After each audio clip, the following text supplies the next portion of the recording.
Now that we've played with the basics of one-point perspective, we're going to take a look at using one-point perspective to build something, breaking it down into basic shapes. So I have these child blocks here, building blocks, but they work really well because as you start to draw things using perspective, what you're going to find is that you're going to break down more complex forms into these kind of basic forms, right? So, you know, this could be a house, it could be an apartment building, it could be a couch, whatever it is, you can think about more complex objects being formed out of basic building blocks. So here we have literal building blocks to see that.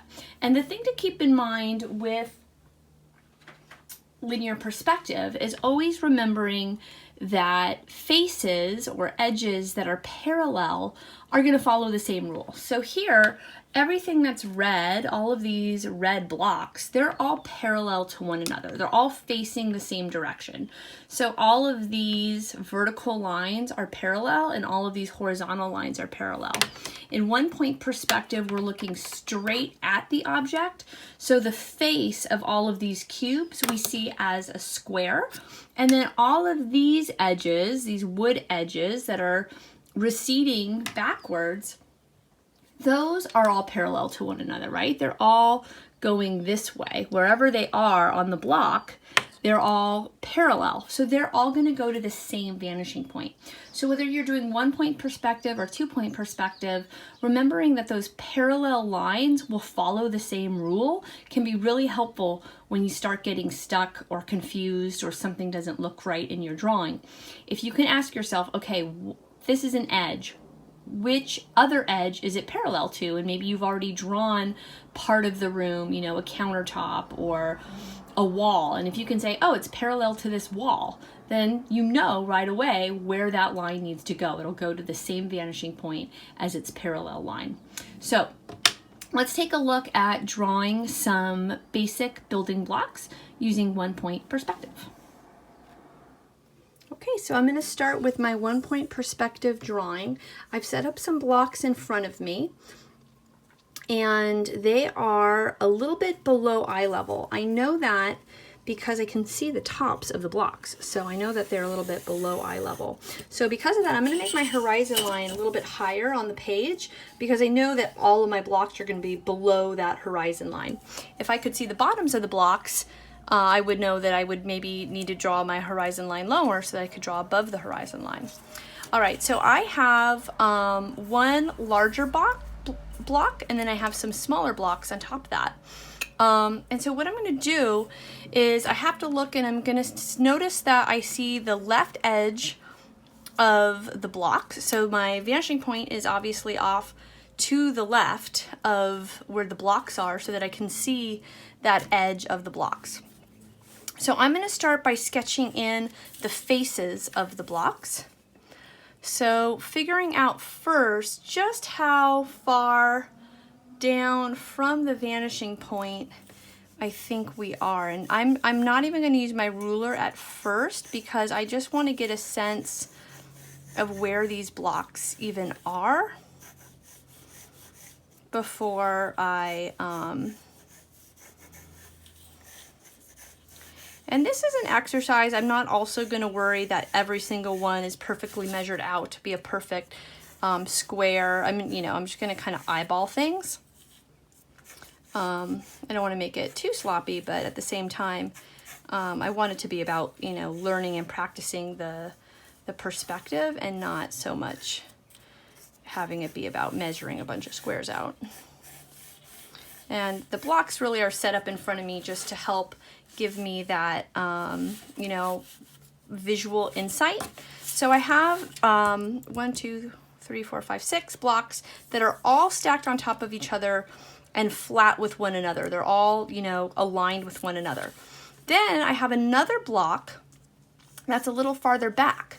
So for that block, I actually, you know, it starts just a little bit higher up because it is a little farther away. And that's part of that vertical location, right? Things that are farther away are higher on the picture plane. So this is a little farther away from me, and it is a little higher than this block here. It's sitting on the same surface, but it's a little farther away. Then all of them are on an even larger box, right? And that box is closer to me, so its edge is a little bit lower, and it comes down something like that. So that just kind of helps me get the drawing a little bit started and a little bit lined up. It's a little bit wonky right now, but that's okay. It's just kind of sketching in the basics. So then I can go ahead and I can start to actually think about where the vanishing point is, and I'm going to use my pencil, and I'm going to keep that pencil parallel to my eye to figure out exactly where that is. And I notice that when I'm doing it based on this bottom block, it's actually kind of up to the left. So that's interesting. I can see the edges of these three blocks here. I can see this left edge, but I can't see the left edge of this block. And that's because the vanishing point is kind of in between this block and this block. So that's like another way that I can kind of have a little insight there.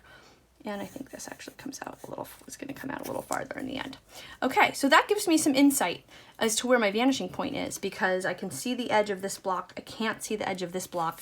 That means that vanishing point is in between these two edges.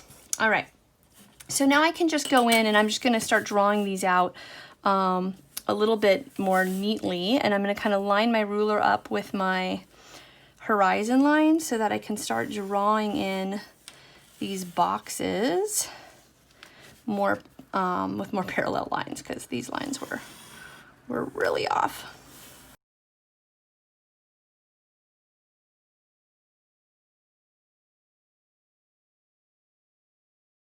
Really are trying to get nice right angles. You can also always take something like, you know, I have this piece of board here that was on the back of a drawing pad, and you can line up, you know, anything you have that's a little bit stiff that you know is going to have a right angle, you could line it up and use that to help you make your right angles. And that can be really helpful.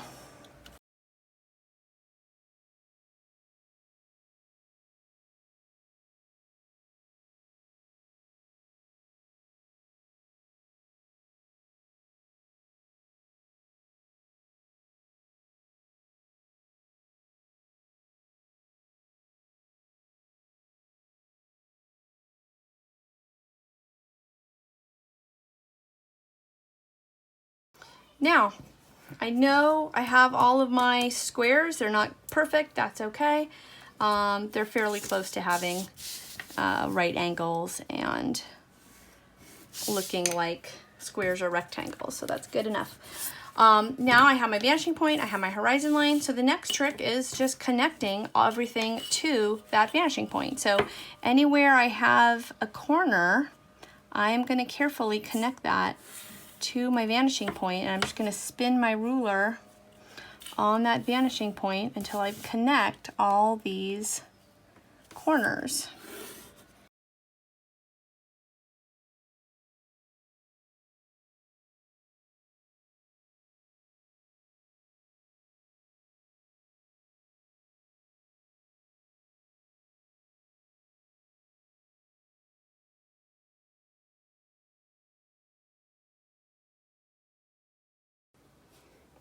Now that I have all of the lines drawn in, all of these orthogonal lines go to that same vanishing point, now I have to figure out the depth of each of these, and so that I can close off my cubes. So I can go along and I can figure out, I'm just going to kind of eyeball it. And now these lines have to be parallel. So this edge here has to be parallel to this edge, and the vertical lines all have to be vertical. And it's really easy for students to accidentally, you know, make these lines at other angles. So really do your best here, and this is where it is helpful to have something that you can hold up against, you know, something that's a little bit stiff, like a piece of cardboard that has a right angle on it that you can hold up to your, up to your horizon line or something to make sure that you're keeping that horizontal and vertical line. Okay, so once I've done this front box, I know that this box and this box are the exact same depth. Okay, so, and I actually feel like I made this one a little too deep. Looks like it goes back a little too far. So I'm gonna go ahead and fix that now. Again, just kind of eyeballing it, looking at my blocks in front of me, it feels a little too deep. That feels a lot better. So just moving that in. Okay, so once I've established this first block, I know that all of these blocks are the same depth as this block, which means that this block has to end at this point. That same point where this block ends, this block has to end too. So once I have those measurements the way I want them, everything is going to kind of fall in line based on that. And notice here we see, because this block is even lower from the horizon line, we're seeing more of the top. We see very little of the top of this block. We're seeing more of this block. Now this corner here tells me where I have to go back down again.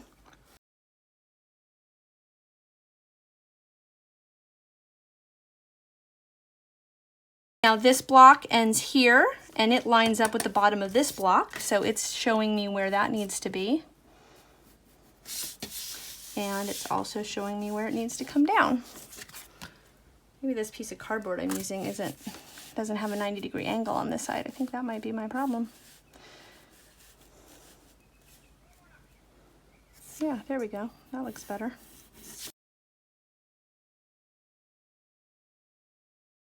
Okay, so where that ends is where this block ends.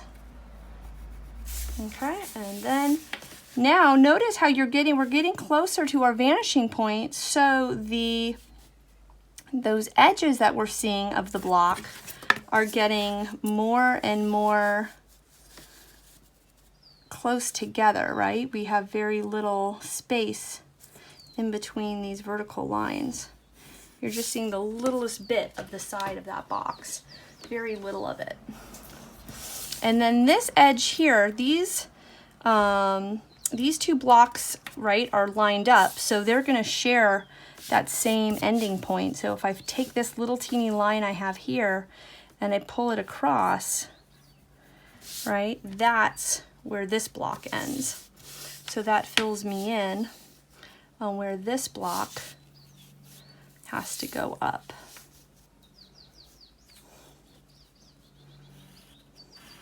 Okay, because these two blocks have to have that same back left corner because they're on the same plane as one another. So that means I can kind of erase that little orthogonal there. And then the back of this block is, again, that actually, I don't know why I erased that, because that's actually the back of that block there. Okay, so I can erase that, but not that. There we go. Darken up this orthogonal here.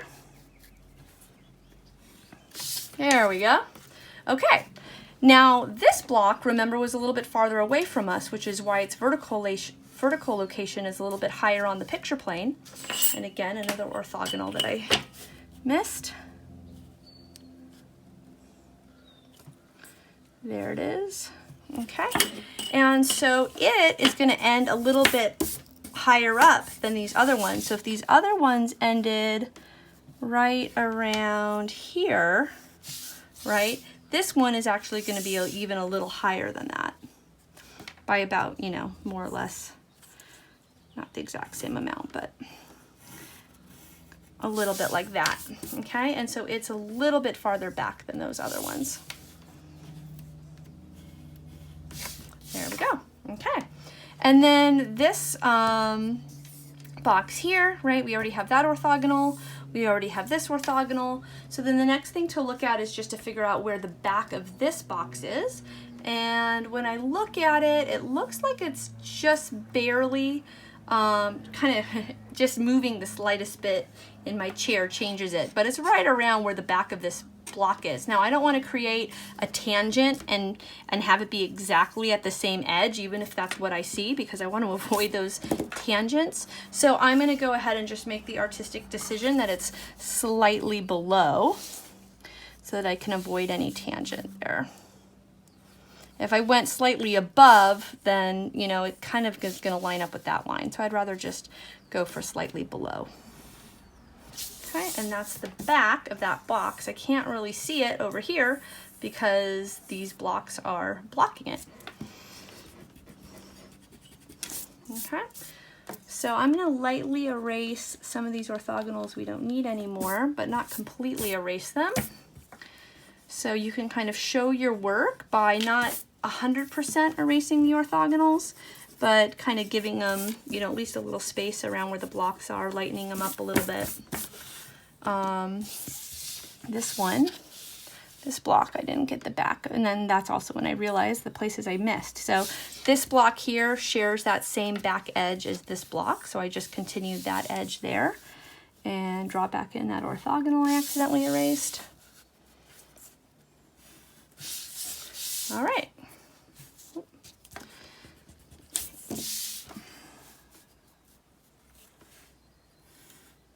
There we go. Okie dokie. And now I have my stacked boxes in 1 point perspective.